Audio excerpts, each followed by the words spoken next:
Hello everyone, and welcome back to another video. Today I wanted to quickly show you guys this old lantern I picked up a couple weeks ago.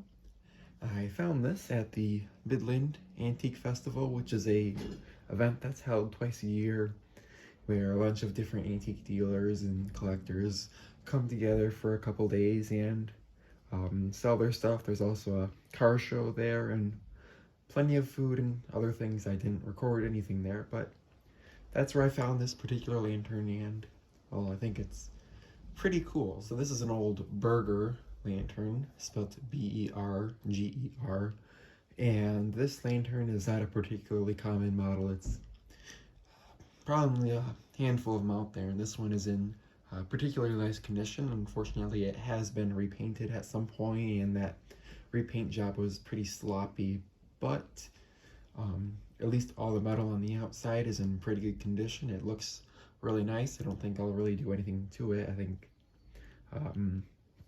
whoever worked on this did a pretty decent job, and it's definitely displayable, so I'll just leave it as is. You notice the burner cone as well as the little fuel cap in the front here have been shined up. Of course, if these were the original pieces untouched, they would have been completely tarnished. Now this lantern, I don't know exactly how old it is. It doesn't have like a date on it or anything, but it's probably from right at the very end of the 1890s to the early 1900s, so it's at least 120 years old. So for its age, it's pretty nice. So just go ahead and bring this a little bit closer for the camera. This is a inspector lantern. This has got the handle on the back, which is very actually pretty ergonomic for being what it is. It's relatively comfortable to hold on to for a while, and it's, I mean, of course it's a little heavy, but definitely not too difficult to handle. These are used by the railroad companies. I don't know where this would have been used. It's not marked. Sometimes you can find similar inspector lanterns, and they've been marked for what railroad they would have come from, but this one is not. And this is actually two handles. There's this handle for looking around, and then there's a second handle here, which you can also use this to hang it up. There's also a hole on the back here to hang it up. If you so would like to, you could even kind of put up on the wall. That's probably what that's for. Now the reflector here is a little bit dented up. Of course, it's, you know, old tin, but it's in relatively nice shape. There is one little guard that's come loose that should be soldered back in place. I just haven't touched it because, you know, it works, so I might as well just not risk messing it up. This other one's in, see that this one doesn't move around. That one's how it's supposed to be. So this particular lantern, made by Berger, is called a crinkle corner, the nickname given to these types of lanterns. Just like my Winfield here, I'll show you. I shared this in the previous video. These have the corrugations in the corners where it curves. Same thing as this Winfield, although this one is just on the inside of the air tubes, versus this one, which goes all the way around. And it's just a really cool look. You don't really see too many lanterns like this that have that feature, so that's really pretty nice. Now the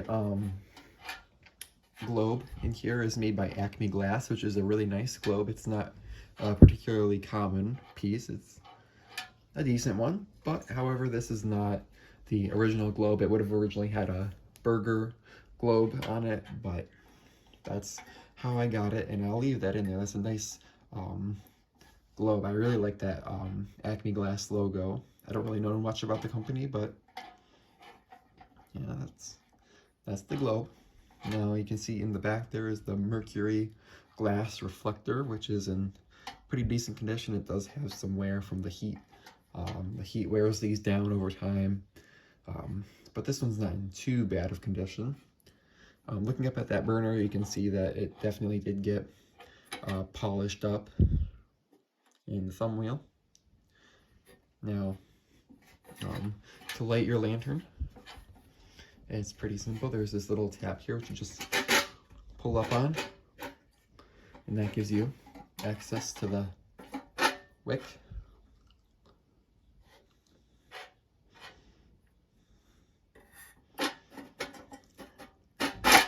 Now, in order to take the globe out, there's this extra little tab here you have to pull out like that, and that releases the globe. But I'm not going to take this out on video because on this particular lantern, the little piece here gets in the way of getting the globe out, and it's very difficult, and I don't really want to risk damaging it. I don't have to take it apart, so I'm just not going to.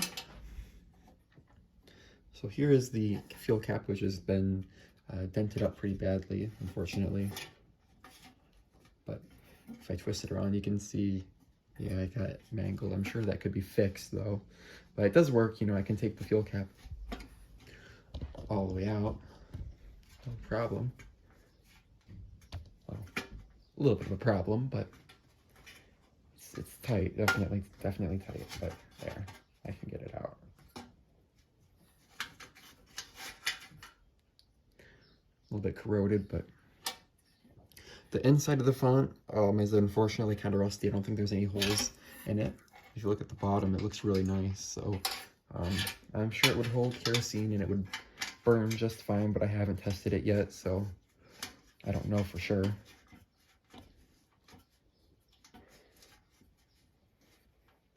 So yeah, that's my old Berger Kerosene lantern. It's really, really cool. My first inspector type lantern.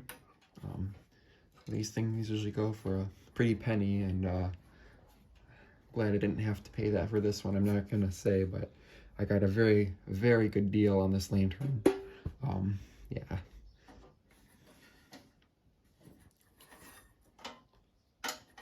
Just give you one last little look at this. So yeah, there it is. That's my old Berger glass kerosene lantern, Acme Inspector type. I hope you guys have enjoyed this video. Thanks for watching, and bye for now.